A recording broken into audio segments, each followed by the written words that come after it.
సిద్ధలయ్య తిరునాళ్లకు పోటెత్తిన భక్తజనం. విశేష అలంకరణలో సిద్ధలయ్య స్వామిని దర్శించుకునేందుకు క్యూ కట్టిన భక్తజనం.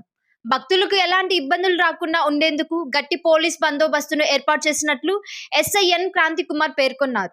కార్తీక మాసం లాస్ట్ వారం సోమవారం తిరునాళ్లు పురస్కరించుకొని అధిక సంఖ్యలో భక్తులు పాల్గొని శివనామ స్మరణలతో సిద్ధలయ్య కోన సోమవారం మార్మోగింది.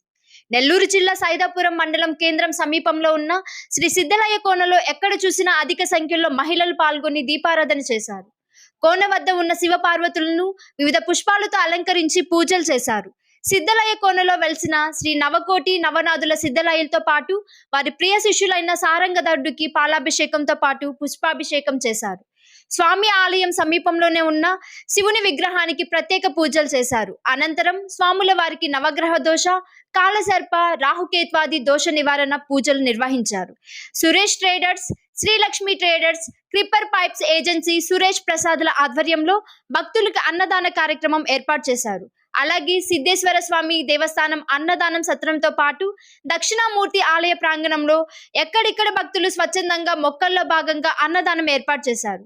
ఈ కార్యక్రమంలో సిద్ధయ్య దేవస్థానం అధ్యక్షులు డేగ రమణయ్య, ప్రధాన కార్యదర్శి అబ్బూరు వేణుగోపాలరావు, సర్పంచ్ వెందోటి శారద, ఉప సర్పంచ్ బోలిగల్ల శివకుమార్, కమిటీ సభ్యులు, పూజారులు, సైదాపురం గ్రామస్తులు పాల్గొన్నారు.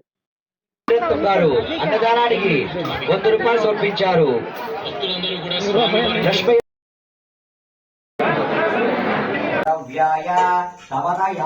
రుద్రపడయా యాదే రుద్ర శివ తను ఘోర గాపాపకాశిని